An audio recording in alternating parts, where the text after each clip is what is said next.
Welcome back to my channel, welcome to another blog. তো আজকে সকালবেলা আমরা মন্দারমণিতে ঢুকেছি অ্যান্ড এখন অলমোস্ট 1টা বাজে অ্যান্ড আমরা যাবো এখন বিচে। তাই ভাবলাম ব্লগটা এখন থেকে শুরু করা যাক। আর যা যা করবো আমি তোমাদের সাথে এই ব্লগে শেয়ার করবো। তো চলো আর কথা না বাড়িয়ে ভিডিওটা শেষ করা যাক। আর ভিডিওটা শুরু করা যাক। আর এর আগের ব্লগগুলো কিন্তু আমি ডেসক্রিপশানে মেনশন করে দেবো। যে রিসর্টটাতে আছি এই রিসর্ট ডিটেলসও কিন্তু ডেসক্রিপশানে আছে, তোমরা চাইলে সেটাও চেক করে নিতে পারো। তো চলো আর কথা না বাড়িয়ে ভিডিওটা শুরু করা যাক।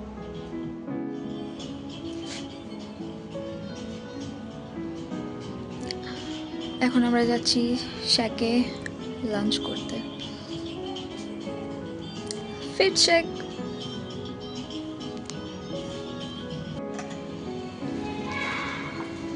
সকালবেলা এটা রুমেই রয়ে গেছিলো আর আমরা বেরিয়ে গেছিলাম রিসেপশন থেকে। তারপরে আবার আমাদেরকে ডেকে ওদেরকে ডেকে চাবি দিয়ে খোলাতে হলো। তো আমরা যাচ্ছিলাম শ্যাকে লাঞ্চ করতে। শুধু লাঞ্চ না, শ্যাকে তোমরা বিয়ারও খেতে পারো, ড্রিঙ্কও করতে পারো, সাদা লাঞ্চ তো করতেই পারো। আর এখানে যে আমরা কাঁকড়াগুলো দেখছিলাম এই ছোট দুটোর প্রাইস ছিল হচ্ছে 500 টাকা, আর বড় একটা যেটা এটা দেখাচ্ছে এটাও ছিল 500 টাকা। তো আমরা নিয়েছিলাম ছোট দুটো। আর আমরা যখন গেছিলাম তখন অ্যাকচুয়ালি গ্যাসের শর্টেজ চলছিল, ওই জন্য সব কিছুর প্রাইস অনেক বেশি ছিল। আর এই যে চিংড়িগুলো দেখতে পেলে তোমরা ভিডিওতে, ওগুলো ছিল 10 পিস 250 টাকা। আমরা এর আগের বার যখন গেছিলাম এর থেকে প্রাইস কম ছিল। চিংড়ির সাইজটা ছোট, পরে বড়টা হবে। আমি এখানে লিটারালি বলছিলাম এক একটা চিংড়ি 280 টাকা, অনেক বেশি প্রাইস। এর থেকে আমাদের রিসর্টের রেস্টুরেন্টে অনেক কম দাম ছিল, বাট বিচে বসে খাওয়ার মজাই আলাদা। তাই আমরা দুদিনই লাঞ্চ করেছি শ্যাকে।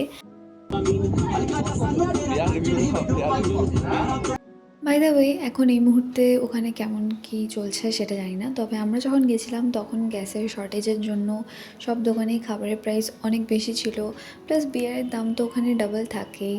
আমি গেছিলাম 1 মাস আগে, ভিডিওগুলো আপলোড করতে আমার একটু লেট হলো অ্যাজ ইউজুয়াল। তো যাই হোক, আমরা সেদিন অনেক মজা করেছি অ্যান্ড সবটা আমার ভিডিও করাও হয়নি।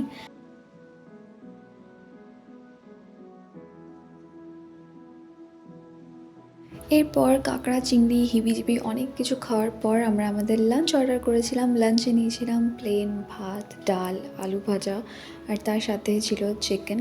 এরপর সেদিন আর খাওয়া দাওয়ার পর রেস্ট নিইনি, অলমোস্ট সন্ধে হয়েই গেছিলো। আমরা তারপর চলে গেছিলাম সোজা সুইমিং পুলে। আর পুলে নেমেই আমরা অর্ডার করেছিলাম মকটেলস, অ্যান্ড যেগুলো আমার একদমই ভালো লাগেনি। একটা ছিল অরেঞ্জ, একটা ছিল পাইনঅ্যাপেল, অ্যান্ড দুটোই জাস্ট নর্মাল জুস ছিল, কিছুই ফ্যান্সি কিছুই না।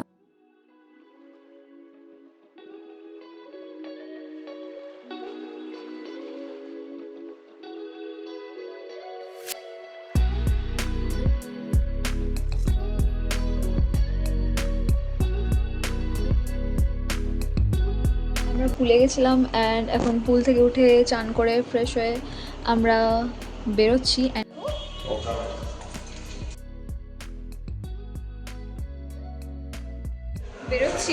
ডিনার করতে।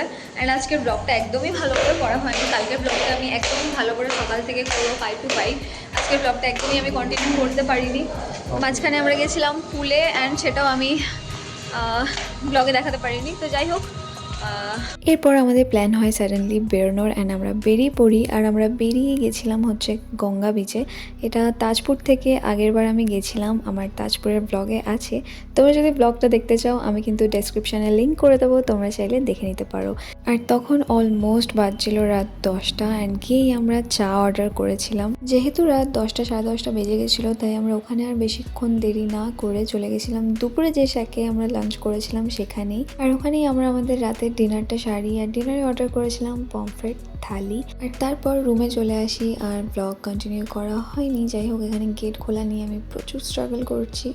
আর এই ভিডিওটা এতদূর পর্যন্তই, দেখা হবে অন্য কোনো ভিডিওতে। আশা করি ভিডিওটা তোমাদের ভালো লেগেছে। যদি ভালো লাগে দেন লাইক কমেন্ট শেয়ার করে দিও। দেখা হচ্ছে অন্য কোনো ভিডিওতে। তো চলো, টাটা, বাই।